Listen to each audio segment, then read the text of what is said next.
50-554-6030 for your copies.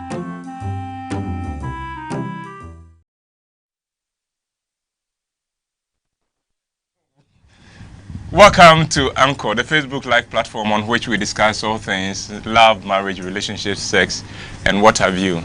They call me Uncle WHYTE, and but for the purposes of this program, all you need to know is that I am in your corner. I am devoted to helping you become your best self. Once again, a happy new year to you. This is the second we are doing in the year, and we are grateful that you can join us. We are hoping that this year we'll be able to take every one of us to a whole new level, that this will be a fantastic year, a year we all come alive and exceed even our potential. So welcome on board. Today I am delighted because I have a couple with me that I respect. If there is someone that I can call a friend, and I don't use the term friend lightly, he's a man with me and his wife, and I am so grateful that they could join us. Let me put this in context. We decided on Wednesday at our review that we're going to have a series of events where we would have couples come and share their stories, so that you would find that the principles we've been sharing with you over the years, how they work, how some of these people have put them to work, and so that you can learn from them. That was on Wednesday, and then we decided, who can we start this with? And Almighty Ronnie came up and said, let's bring this couple. And I said, is it not too late? No, let me call them. And as soon as he called them, they agreed to come. It tells you how devoted they are to this, and I'm so grateful to have them here. I'm going to let them introduce themselves, and then we'll start with the conversation. So, Reverend and Mrs. Akwaba. Yeah. So, Kofi, set the ball rolling and tell us who you are. Who are viewers watching right now? My name is Reverend Kofi Ankamah Asamoah. I'm a Presbyterian minister. Right now, I am the youth minister of Accra Church. I run a business, Cleaning Solutions Limited, in Tema. We manufacture cleaning chemicals. We sell them to industries and institutions. And I think that should be enough for now. For you, you haven't finished. I haven't finished. Oh, well, I've been married for 27 years. First, to the same woman? Yes, to the same woman. In fact, you can say she's the girlfriend I dated for 4, 5, 7 years before we got married, and then I've stuck to her all this while. Yes. Great. I thought you were going to introduce her as well. No, she's an adult. She can introduce herself. It's okay, then your turn. My name is Ankamah Asamoah. I'm married to this handsome gentleman. Yeah. And I'm an Asafu Mami. Asafu Mami. Yes. And apart from that, I'm the Human Resource Director of Cleaning Solutions Limited, a company we've run together for since 2001. We've been married, like you said, for 27 years. Yeah. We have 3 biological children and 6 children, and many, many more, including Ronnie. That's right. And we are marriage counselors. Yes. And we've done it for so many years. In fact, I've lost count. I think we have to recollect. Yeah. So that's about it for me. You know, when Kofi said I'm a Presby minister, it sounded weird in my ears, because as far as I'm concerned, he's a minister to everybody and to every congregation. So it sounded clear to say, we're a Presby. No, but our generation, denominational barriers were not that strong. That's right. You know, it was easy to relate to, and as long as they own Christ as Lord, that was all that mattered. Agreed. But these days, Uncle Ibo, you will know that you need to put that credential there. Then people will know the quality and the kind of rigorous training you have gone through, and the kind of stick behind your back, so that you dare not misbehave. All right. You're welcome then. Thank you very much. You. Well, do you remember the first time the two of you met? Auntie Doris. Yes, I do. We were in UST. Now it's KNUST. Yes. That was in 1984. We're in first year, and we went for a meeting. I think that Joyful Way meeting. That's when I think I saw him at first. Okay. For the first time. And then later on, our friends who were from Wesley Girls were also his friends. My friends who were from Wesley Girls were also his friends. So through that, then we got closer. I think he can continue from there. Yeah, my friends came and said, well, we have a friend in our class. We'd like you to meet her. So I mustered courage. It was around October rush time, you remember? So I went to visit my friends, and then they took me to her room and then said, this is our friend who is our coursemate. And then things started from there. Yeah. I didn't have any intentions at the time. I just met a friend. Oh, but if you want some more interesting story. Yeah, go. Yeah, okay. So one of the things that made me let's see, okay. One of the evenings I went to invite her to church service. And when I got there, they were supposed to be ready. But when I got there, all the ladies were on the veranda. And none of them was ready. So I said, why aren't you going anymore? They said, no, we are ready. But our clothes have been ironed, and they're actually in room 806. 805 is not in, 804 is not in, 803 is not in, 802 is not in. It's only 801 where Doris was that was open. So I said, so what is your skill? They said, well, nobody can skill. And if you know tech and you know Africa Hall and KNUST, I just, in my suit, I just bust into the door, went through 801, without batting an eye, got onto the balcony and scaled from 801 to 802 to 803 to 804 to 805 to 806. Landed in the balcony, opened the back door, and came out of the front door, and here were a plethora of ladies clapping. Mind you, they were not clapping for me. They were clapping for the lady who had brought a brave, foolish young man. Who, instead of coming to school to learn, has come to chase some girl and is scaling. Because if I had fallen from that height, Uncle Ibo, I would have fallen to a ground where the ladies have thrown all kinds of waters. Yes. Plus all kinds of things. Other things. And I would not have survived. They would have carried me with all those things, lead candy lights, and that would have been the end of the story. And as a shaman, what would have been your amania? I'm a foolish man. All right, so now we have Spider-Man with us. Until the first time you saw him, what was your impression? When I saw him, I wasn't attracted to him. I mean, he wasn't interesting at all. Here was this quiet, so quiet. I'm a talkative. I'm an extrovert. And he was so quiet. So I'm like, who is this? But later on, as we got closer, I think I liked him. He looked so mature amongst the other men who used to come to my room. Okay. I liked cooking a lot. So in 801, I cooked, and the young men from Joyful Way, including himself, will come and eat. But he'll eat, but he was quiet. While the others were saying stories and tolis, he was quiet. So I was looking at him. I always looked at him in a very, like, who is this gentleman who... But I think that is rather what attracted me. He stood out. To me, yes. He stood out. The Kofi we know is not quiet.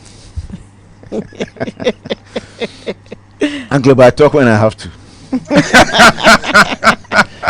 It's true. When you put me in the pulpit, I'll talk. But outside, I'll think maybe I'll hesitate. Yeah. I see. All right. Now let's talk about the day. The day you proposed. Okay. How did it go from my friend said I should come and meet you to and I have jumped and scaled the wall for you to would you be my girl? Okay, so Doris was the flower girl for Assemblies of God on campus.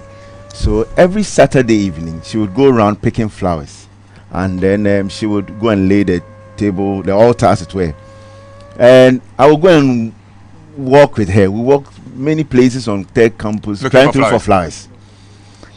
After a few days and a few months, then I started going along, but I would pluck a flower that had not budded, and I'll add a small chocolate, and I'll give it to her. Okay. Then a few weeks later, I'll look for one that's beginning to bud, and maybe add a bigger chocolate to it. Then a month or so later, as we were walking Saturday night, I will look for a flower that's beginning to blossom, and look for a bigger bar of chocolate and give to her.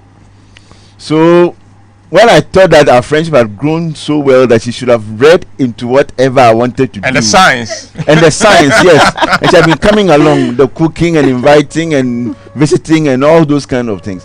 One day, when we were going for this, I looked for a flower that was fully bloomed. Okay. And then the biggest bar of chocolate I could find. All right. Then I gave them and said, do you understand? She can continue. All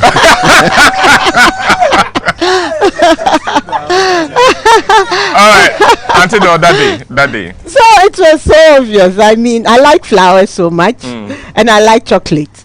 So those two things were my likes, and he used that to tell his story. So sometimes I tell him that you know he didn't propose. They said, all this, yes. So he didn't go on his knees like what nowadays we see and propose like, would you marry me? Will you marry me? And when he just gave it to me, I said, yes, I understand. And that was it. And so from there, we have continued all through 7 years and more courting, and now 27 years in marriage. To God's glory. To God be the glory indeed. To God be the glory. Okay. Now we've seen the journey. You've come this far. Let me take you to your wedding. Okay. After your wedding, what surprised you the most about marriage in your first year of marriage? Ooh, unclable. See, I was SU, I was Joyful Way, I was Crife, I was whatever. And we in preparing for marriage, at that time they were talking about months of preparation. Yeah. We chose a full year of preparation, not the 3 months that people do these days, and they are even complaining about. So we had two big ministers of the Accra Church, really school us, work us through, but in all the time they spent with us, they never were open, or we never had a session on sex. Yeah. Here, my Crife boy, I kept away. She also did well to keep me away from her bed. Now we go on our honeymoon, and Kofi, I didn't know what to do. I was green, I was stupid, so that was what surprised me. And to the extent that we were away in Yamoussoukro, we went to Abidjan and went to Yamoussoukro. One of my bosses, a Frenchman, Desiree Diallo, had taken us on a great honeymoon. It was a pleasant time and all. But I want to shake Poto. And that was one of the surprises. So when we came back, you know how girls, they want to find out, how is it that So a lady who is her friend, very good friend, and older, and had been married, asked her, how are you going, how's it going, and everything. And then Doris told her what I had been doing. They says, oh, this is very, very bad and very strange. So she schooled Doris on what to do. So she came and taught me what to do. And then I said, I don't understand. You said I shouldn't have sex before marriage. I didn't. But when I'm ready, I think somebody should school me. Yeah. Somebody should really. So what do? She taught me. Then we started experimenting and practicing, and we read. And Uncle, it's the best thing I teach would-be married couples now. In all the sessions we have, they say that's the best, and they are willing to come back, and they tell their friends, and it has not only remained with counseling couples, it has gone on to churches. Many churches are having maybe Valentine Day. They would ask us to come and talk to 300 couples in a hotel room, and I'm standing on the table in the middle of the room and talking and doing all the antics I must do in bed. I am not shy. I'm not inhibited, because I know the problems people have. Yeah. Especially my friends, the Asamoahs. Yeah, no, I agree with you. I can relate to that, because we had to take a book on our honeymoon and read. Okay. The Art of Marriage. Okay. Oh, okay. Yeah, Okay. The Art of Marriage. And I still remember, yes, clitoris. Now, clitoris, no, I True. that is us, Griffiths.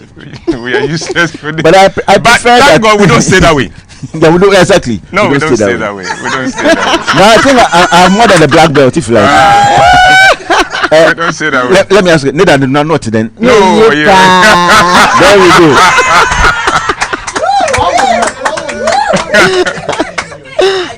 Anita, get us into talk a little bit. What surprised you the most after marriage? After marriage, what surprised me was when we came back, and I was so used to going home at 9 o'clock every evening, because my mother would make sure that you get home by 9. Okay. So one of the funny things was that one day we were just talking, and I told him that, hey, it's getting to 9, I have to go back home. I'd forgotten that I was married, because that means I was still so green. I mean, we had come back from the honeymoon and all. I was still a fresh virgin. And you wanted to go home? So I wanted to go home. Then everyone was laughing, including his guardian who lived close by. And so those were some of the things. And another thing was, I know that my husband is very, very neat, very proper. I mean, and when we married, I got to see him or know him better, how he arranges his things, and I had to struggle. So those were some of the surprises. Although I'm trying to be perfect, I'm still trying hard to be like him. So those were the little things that surprised me about him. Tell us about your first fight. Our first fight.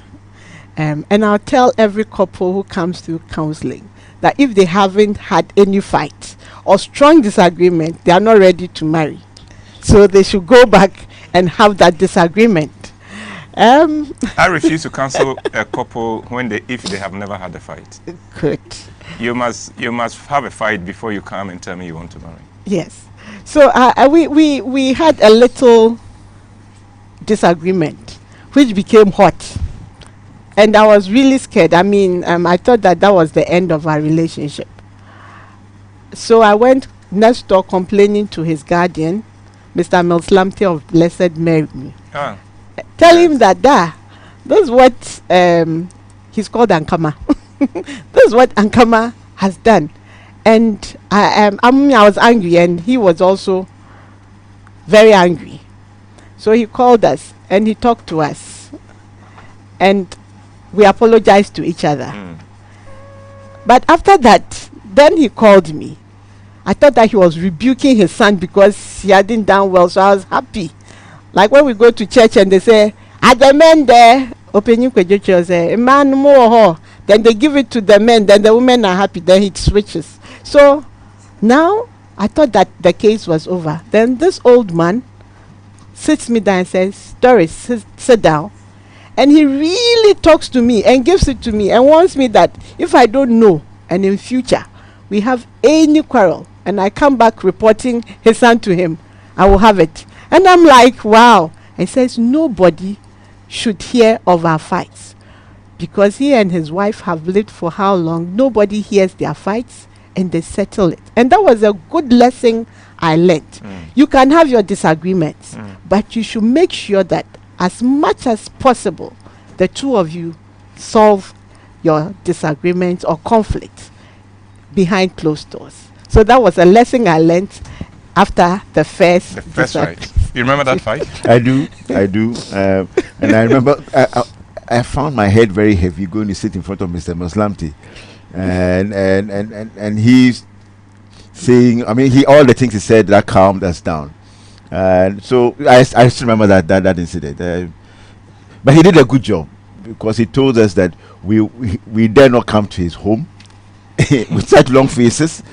and such a dispute again, we should and we are capable. That's the word you use. We are capable of sorting ourselves out in our own closet. Okay. Yeah. 3 things that have helped you in your marriage, Auntie Dora. 3 things. 3 things. Any 3 things that have helped you to sustain this beautiful marriage and to keep it going? Because 3 you know things. that our generation, some of the people who married around, and we're talking about good people, good, decent people. Yeah. Not all of them have ended well. Yeah. We know. Not all of them have gone well. We know. So what are the 3 factors you would attribute the success of your marriage to? I would say that when I was entering marriage, I never said I'll marry. In fact, I told myself I'll never marry. I would just adopt 2 children, 1 boy and 1 girl, Yeah. and dress them nicely. And I like big cars. Work hard, buy a big car, and anything they request, I'll give them. Yeah. That was all my plan in life. So when I was going to first year, my father actually begged me that I should look out for somebody. I told him he shouldn't worry me. But then I brought him a nice gentleman from his school. My husband went to the only school in Ghana, which Yeah. I talk proudly about. No, we know. we know. And my father also went to the only school in Ghana. Yeah. So when I brought him, he was happy. But the things that have helped me is that since I decided to marry, I decided and purposed in my heart that by the grace of God and through prayer, I will stick to it. So that's one of the things, prayer. I have really every time prayed about our marriage. Okay. And I have purposed that whatever it is, I would move on. And I think my husband is a very handsome man. And I admire him still, where he's looking nice in the pulpit. I tell him, every night, I look at him when I go to the washroom and come. The second thing is again, prayer. I tell our counsellors that when you go, especially the ladies, who are my daughters, I love them than the men. Sometimes the men are jealous. Yeah. Yes. But I tell them that when you go to the washroom and come back to sleep, before you sleep, pray this prayer, that, oh God, let my husband love only me and no other woman. Is it a wrong prayer? Some will say, yes. I say, why is it a wrong prayer? You are helping your husband to remain faithful to you. So the second important thing that has kept our marriage is prayer. I really do pray for my husband. Anytime he moves a car, I pray for him. Anytime, because I'm like, if he moves the car and doesn't come back, I'm a widow. Yes. So prayer is my other thing. Then the last thing, or the third thing that I'll add, is that it's not easy marrying. You need to work at your marriage. We have learned love languages, we have taught temperaments, we have taught what have you. But I think one thing that keeps our marriages is you doing your husband or your spouse's love language, working it out. That makes him happy. My husband's love language is chilling. He likes to chillax.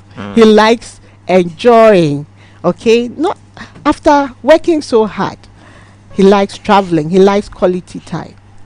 So he would always want it, and I have to jump on board. I don't like traveling. I don't like sitting in planes. Everybody knows, my friends. But I have to help him enjoy life to the max. So I do that. And if you permit me to add the fourth. Yeah, okay, go. I make it such that he likes entertaining. And he's a very kind person. So I support him by entertaining. Sometimes I'm so tired. Sometimes I don't even want to entertain. In fact, my face is as angry as something. But immediately I see the door opening and Ronnie walks in with Gifty, then I smile and give them that welcome. And that is one of the things that he likes, and I know that is really sustained our marriage. So thank God. that's the fourth thing, rather. Yeah. Thank you. Kofi. Yes, sir. It's my turn. 3 things. Number 1, I think, is the preparation we put in our marriage. One that has helped sustain us. I compare the preparation or the readiness for marriage to build a foundation of a house, or how we prepared for my profession. I'm a chemical engineer.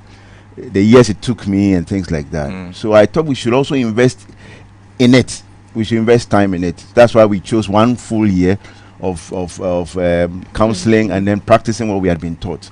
So for me, the foundation is very, very important. I think it's part of what has kept us. Now, anything that you acquire, anything you acquire must be maintained. In fact, as an engineer, I know that the investment in maintenance of anything is much more than the acquisition. Okay. You can run with by a car, the amount of money you use to fuel and everything, as compared to what you do to acquire. So there's a lot more that must go in once you and what are the things that we would do to maintain. I always ask myself the question: what will make Doris happy today? What will make her happy tomorrow, or next month when it's her birthday, or next 2 months when it's the anniversary, or when whatever. So I plan many of these things. And I'll work at it. If it's today, for example, and I see that she's not happy, I find out what the reason is. Okay. Does she need a little story, if I have one, or is it my doing that she's unhappy? If I apologize, would it make her happy? Okay. If I say I'm sorry, if I say I was in the wrong, when I'm actually in the wrong, not as a camouflage. Okay. I sincerely apologize. And I'll give you 2 other instances. When she was going to turn 40, and then in the recent past, when she was going to turn 40, every year before then, I would surprise her on her birthday. But when she was going to turn 40, I told her, I'll give you a week of surprises. She said, you can't. For purposes of TV, it'll be long. So I just said, we had a full week of surprises. Okay. Just last year, I told her, I'll give you another week of surprises. She says, no, this time if you try, I will catch you, as they say. But the first night was when we came to the show, and we had arranged a cake. Okay. Oh, so you made this all part of it? Yes. That's the extent I could go. Okay. We have had surprises in the aeroplane, where the pilot has come on air and has announced that today is the birthday of one of our esteemed clients. Would she and her husband come to business class at our expense?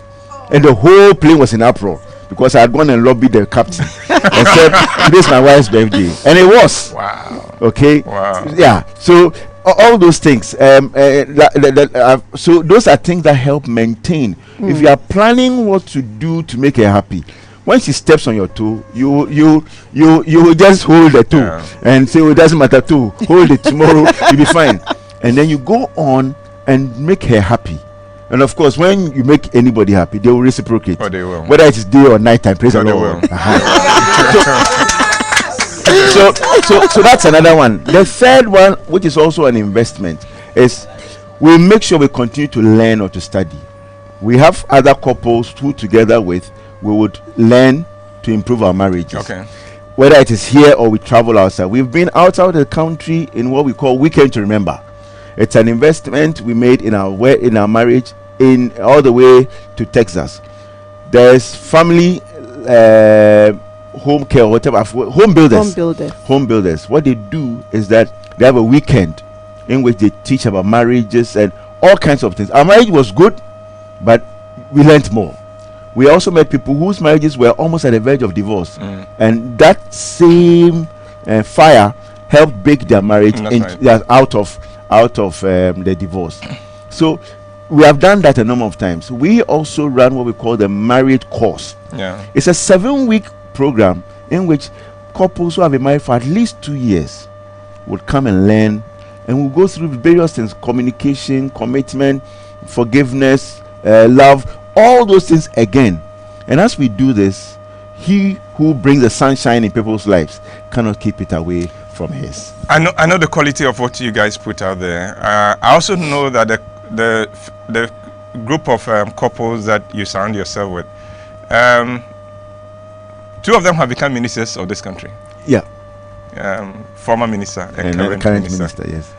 We'll not mention names. No, you could. They are happy if we tell them, because they are happy if we say it, because we are talking about their marriage, which is a great example. We're talking about the Minister of Finance, Ken, and his wife, Angela Oforiata. And then the other couple is Chris and Ralph Sutherland. Yes. The three of us have been praying constantly, once a week, and we meet and we study the Bible. We talk about how, and if I dare misbehave, Ken is not only my mentor or friend, he's actually my father-in-law now, because he's actually Doris's cousin who replaced her father when he died. Okay. And of course, I have a bigger brother in Ralph, and Ralph can really scold you from the Bible, so it keeps us in check. And these are things we all need.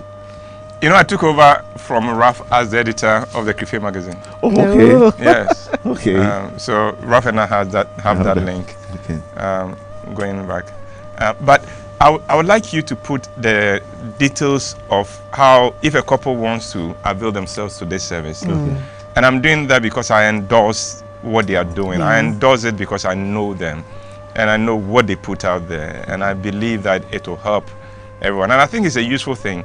Couples 2 years and above, you go, you get enriched and things like that. So please, how can anyone watching now become a part of it? Okay, so there are two groups of people. The first are those getting married, who are dating and going to get married. We have what we call the marriage preparation course.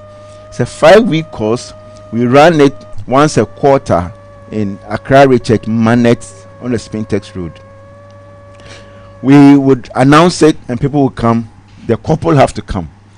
Some people say, my boyfriend is outside the country. We use technology. You can use Skype, FaceTime, whatever, WhatsApp, video, and then they can learn. 5 weeks we learn. We spend the time with them and we add to what the presentations are. Then 2 years when you have been married, we would also invite you to come back for a marriage course. We normally would. It is not church-based. None of these programs is church-based. So anybody from any church or non-church can come. And it's just 2 hours. Both programs are just 2 hours a day. And there's a presentation, and the couple are made to sit away from each other. The couples are sitting away from each other. So we will not sit close to you. We will be at least 2 pews, and on the other side, away from you. So when the presentation goes on, along the line, there's a question that is posed. When the question is posed, it is between Doris and Kofi. Okay? Yeah. And then John and Mary, or Martha and Moses. And we don't want to hear, so we play loud music. And so it is lovey talk. Okay. Which means that if you don't come with your spouse, you will chew on very badly. But in it, you get to know people's minds. It's not like counseling where we just dish it out to you. We are talking and talking and talking and talking. No, it is a discussion. It is a deliberation on salient things which the couple may never have discussed. You are preaching to the converted. Just tell us how we can become a part of it if we want to be. Okay, so we can leave our numbers, and then from time to time you can check up on us. So drop the number, and Chrissy, note the number so you can scroll it for us. 0244 664464. 0244 664464. All right. That number, if you contact us, we can tell you when the next marriage preparation course or marriage course. When is the next one? The next one is going to start the last week of January. So I think that's our 27th. No. This is a Sunday. These are Sunday. 27th. Yes, 27th January. 3 p.m. Accra Church, Manet branch on the Spintex Road. Okay. Yeah. Auntie Doris, before he went into the commercial break, he was talking about the surprises that he pulled. How did he feel? It felt very good. It felt very, very good.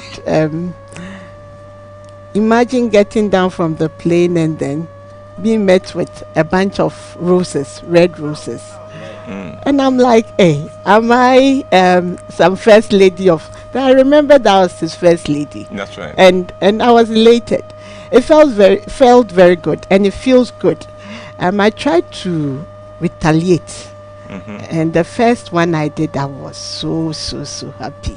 And he's a con man when it comes to surprises. That's in fact, our children and friends call him surprise master. No.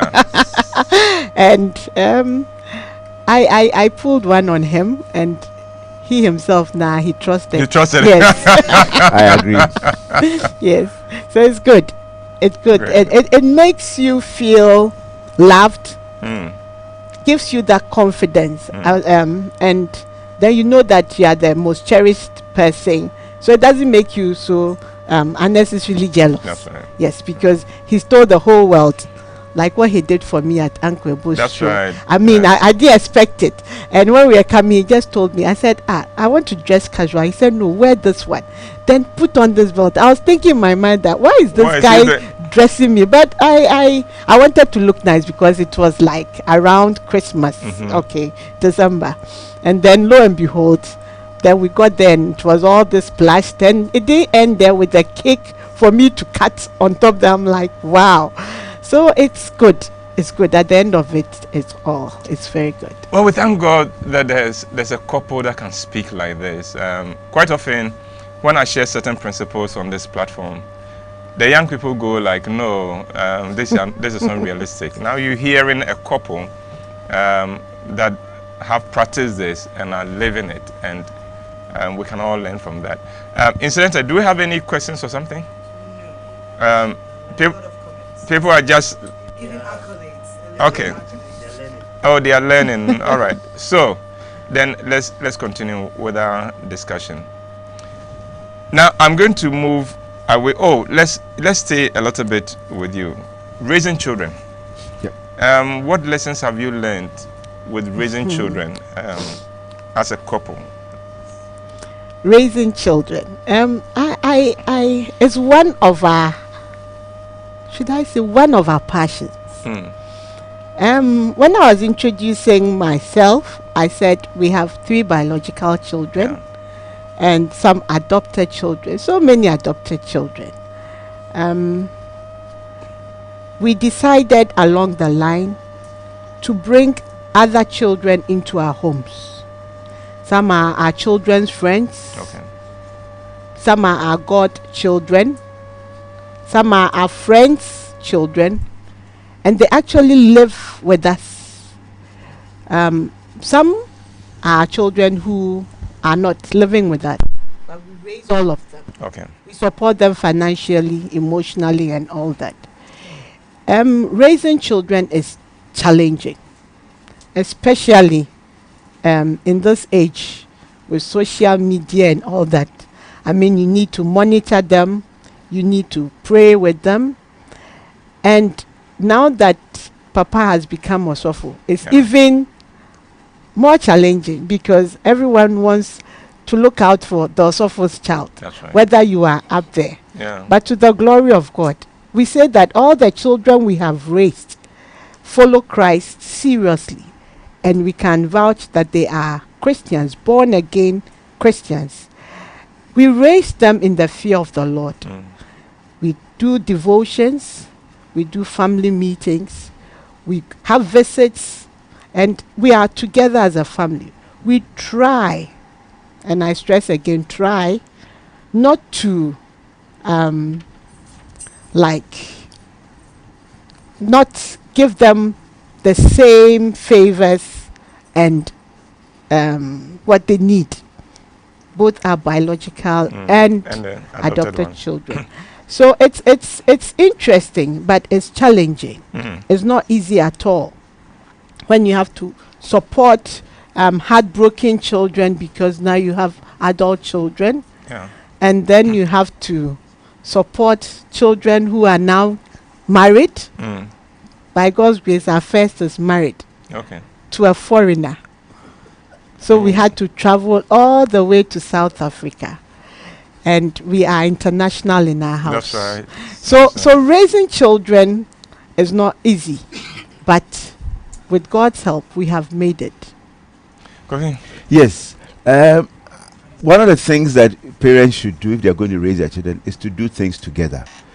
You are told that the two of you have become one. So you should then know that whatever you do should be done together. It should be like one.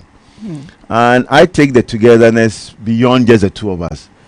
When the children were growing up, everywhere we were going to go, we went to them. Where it doesn't matter whether it was at night or it was in the day. We're going for a prayer meeting, we'll take the children. We're going for all night, we'll find a way of taking the children. We had, and we did things together as a family. We traveled many places together. It cost us time and money, but it has been worth it. And like she was saying, teach the children by example. We have devotions at home. Now, when our first child left home and went to the boarding house, we went to visit him one weekend, and then we asked him, "Why are your friends?" He says, "Oh, I have some friends. So go and bring them." He went and brought a number. Then we said, "Oh, you need more friends because we brought you plenty things." So whilst he was gone, the first set of friends who were left, one of them said, "Is that your son?" We said, "Yes. I want to be like him." Why? Every morning he takes the Bible, he opens it, he reads, and he prays. I want to be like him. That thing did not come from just saying read your Bible. It came by. So we did a lot of things by example. I played music in joyful way, and I prayed that my children will also become musical. Okay. So we bought instruments, or we took them to people who will teach them how to play. And then when they went to TIS, Tema International School, they changed the music in the school. They took all our instruments from home and took it there. And the very first day one of them got there, the first one of the seniors looked at his face and said, "Look at your head. It's like yam." So he called him Yam. His junior brother comes and says, "Your brother is called Yam, so you be called Coco Yam." Then we were going to visit once a while. The youngest of them, he said, "If your brother is Yam, and then this is Coco Yam, then you be Potato." And then they have a cousin who has lived with us for so long, and because she's a lady, a girl, they call her Sweet Potato. So the older one came home and said, because we play music, we used to play in churches and stuff like that. He said, "No, now instead of a name for a band, we'll call it the Tubers." So we have a band called the Tubers, and everybody in the Tubers band plays the drums, but the others have gone on. We have a saxophonist, we have a trumpeter, we have a keyboardist, we have a bassist, we have a guitarist. And this is just from doing things together, constantly ensuring that let's play this, and we'll play, and you are not playing right and you're not doing right. And those are things that, so learn to do things together with them. Right. It brings a whole paradigm shift, and eat together. And eating, has been said, is the best fellowship we can have. Now, I find that it's also the time you can really siphon out of the children some things that are not right.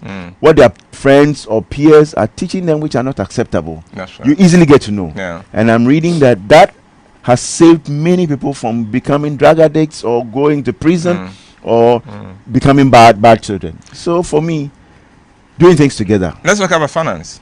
What strategies have you adopted that has helped you, Doris, as a couple with your finances? As a couple, when we are being counseled, I'll say that we didn't do finance like how we treat finance in our counseling sessions now. But because we had time to prepare, we decided on certain things like doing things together, having investments together, knowing how much budgeting for the month and all that. It's something that we brought on from what our parents had taught us, and we have used that. Okay. So we talk, we budget together, we have investments together, our projects and everything we share together as much as possible. And we have like if we have to help somebody, an external, we talk about it and agree. If it's just some small something, you can just do it without consulting the other. But when it is a big chunk of money that you have to dish out, by all means you need to call. We have some joint accounts, and it's sometimes so funny because it's joint, and then they call that one cannot sign, both should sign. Okay. And sometimes you are desperate for something, some cash, and then you pass around and you can't sign because the other person is far away in term or something. But we've been doing things together, and we try to continue that because that's what we've been teaching our children. Then finance, we believe in giving. We give as much as we can. Okay. And in giving, you reap the benefits. You reap the benefits. So that's another important thing that we do when it comes to finance. Giving and not just always receiving. That's right. That's one thing that we do together.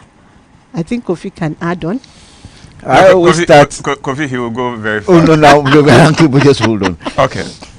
One of the things I like to teach about finance, people just jump to how to use the money, but I start from how to make the money. It's important to understand money must be made. That's why when you're going to get married, we find out, do you have a job, or are you in something that will bring in money? When you make the money, then the rest that she's talking about can fall in place. But if you don't have the money, make the money first. Yes, you must make the money. Okay. All right. The darkest moment in your marriage. The darkest.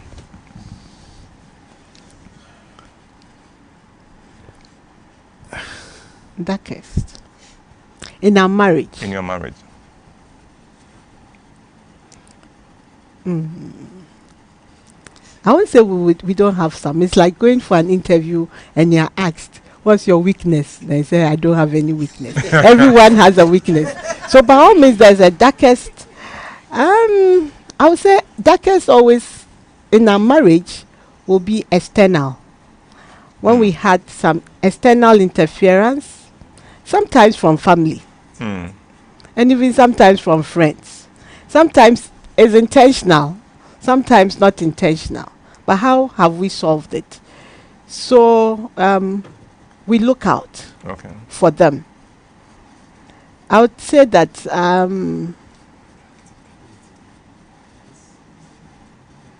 I don't know, but let Kofi help me. I think our darkest time came in when the business was not doing well, and so we're thinking about how to make the money, and sometimes Doris will leave her office and will come and sit in my office, and you can see that she is somebody who is very low, very down, and I'll just get up, put my hand behind and say, "We'll be fine. We'll be fine." I didn't have a magic wand. I didn't have something that would, but those words that we'll be fine, we'll be fine. And they could be very, very terrible times, because we have committed ourselves to a number of things. Like I've said, children and their fees, and not only our children, or commitments in many and in various places. And the business that should make money is not doing that well. So it can be a very, and let us all remember, finances are one of the key issues in marriages. So when that situation occurs, it can be a very dark time. That's right. Yeah. But like I'm saying, we will pray, we will talk about it, and I will just tell Doris we'll be fine. And somehow. And you were fine. Yes, we were fine. Yes, we'll be fine. Well, I would like you to send them questions. So if you have any questions, instead of just comments, these are two seasoned marriage counselors. So don't let them go away for nothing and for free. So whenever you have any questions, draw my attention as we continue. I presume there isn't any question, so we can go. There's a question. All right. Shall we? Okay, our first question is from Nee.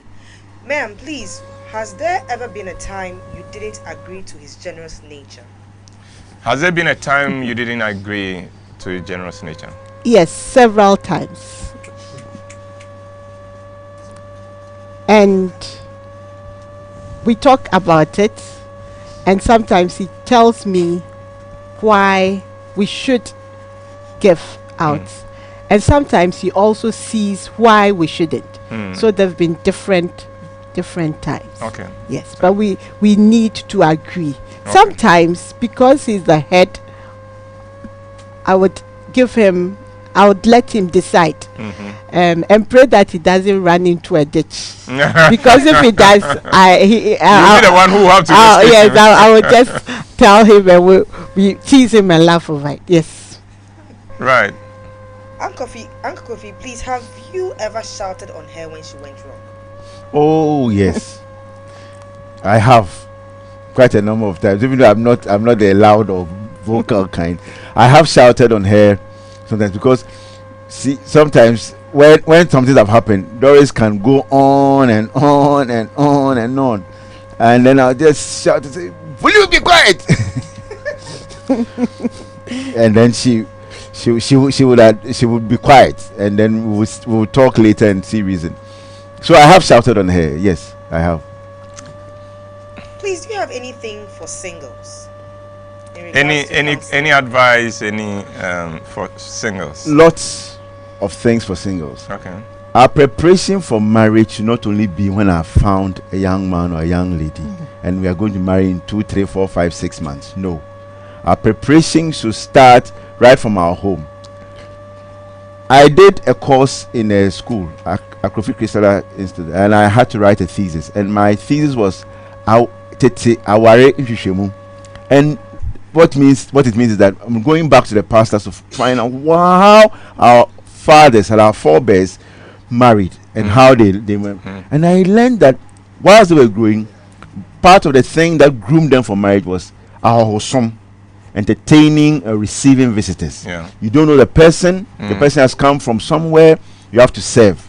And that's what happened to Rebecca when she had to serve Eliezer with water and the camels. You see, so you don't know the person, but because you are trained to host and to serve people, you do well, unbiased, without prejudice, without hesitation. You give of your heart. That's right. And by that doing, you'll be learning. You will learn how to appease people when they are so dejected. You know how to comfort people when things are not going well. You also can learn to make people happier even when they are happy. Okay. Because you will have learned to take them a notch higher. Okay. And that's what everybody wants. You want somebody's happy today. What can I do to make the person's life better or happier? And so don't wait for 6 months at a time. Learn how to talk to people, how to work with people in the team, how to agree, how to disagree, and things like that. When you have problems, don't run away. Sit, talk, and sort the problems out. Okay. You'll be learning how to marry. Auntie Doris, something for singles. For singles, I would say that especially the ladies, because sometimes we have waited so long. When any man comes, we just jump on board.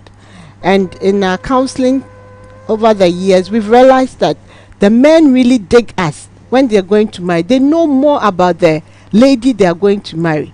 So I would advise that the singles, you really need to find out more about the person you want or the person you would want to settle down with.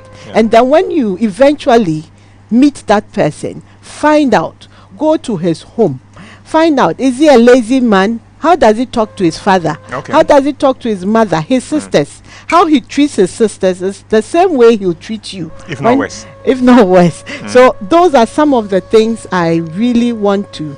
And then the single ladies, I wish that you would have a job. It's not just the man. Work. Look for a good job which would also help the family. We shouldn't think that I am just going to look for some rich guy and then I'll be comfortable. No, you need to be hardworking, like the ladies who we know in Proverbs. That's right. Yes, in Proverbs. So that's what I will add. Yes. How do you solve misunderstanding and arguments? Well, it depends on what the misunderstanding arguments are. If it's something we can deal with ourselves, yes, we would. We can talk. Everybody will say their piece, and you have to listen. And when you have listened, then we reason and say, okay, let's take part of yours and part of this or that. But where it's beyond us, we have also gone to see an expert. I'll give you a quick example. We were torn between the children going to boarding house or staying at home. And we argued and had so many things. And then finally, we said, but grandma is in education. Then grandma had traveled. She was in Canada. So I told Doris, you pick the phone, call grandma and let her. So I was there. She called grandma and she narrated everything.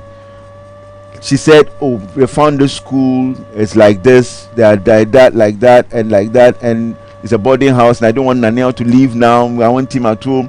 And then she kept on going. So, but the school is nice. It has nice flowers, nice gardens. And grandma says, stop there. Did you say it has nice flowers and gardens? He says, yes.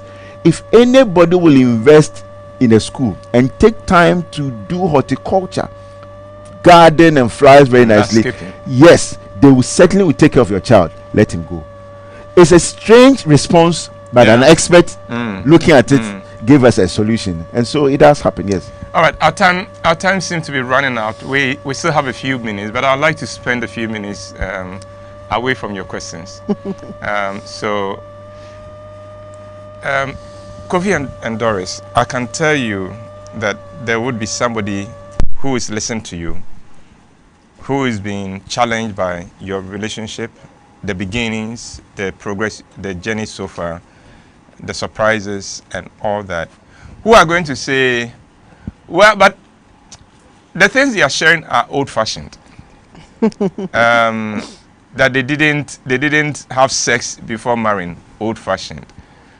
They went on honeymoon and didn't know what to do, old-fashioned, and things like that. Because the younger generation believe that do asana first. I mean, test the thing. On this platform, somebody has said that nobody buys a car without going for a test drive, and things like that. What would be your reaction to that, Auntie Doris? I would still be. I'll say that I still prefer to remain a virgin, untouched, and make my husband happy on our wedding night or during our honeymoon. When I'm counseling, I tell the ladies that if you become like Choba Ayowa, Obieti mi didimubi, when you are going, are walking now with your very handsome husband, the men who have ever eaten in that Choba Ayowa know where to touch and have you aroused. Otimeka says, sorry for speaking tree, but the tree goes better. Otimeka says, Ereya okwe, me so na sumwa, ana me so na neha, minim sen yo bayan ho. And so I always tell the ladies that try and remain chaste. I really, really, really cherish and admire young ladies who come for counseling and are virgins.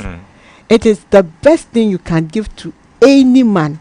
So I would ask my ladies to please remain chaste. The men respect you and brag about you with their friends. I tell you. So please, it's not old-fashioned. And apart from that, you can just try once, and unfortunately for you, you would come with a disease. Just once. Somebody will go and change all the men in the world. Nothing will happen to her. And nothing will happen to her. So please, it is good to be old-fashioned and do all the things we are doing, and even more, work at your salvation with more fear and trembling. And fear.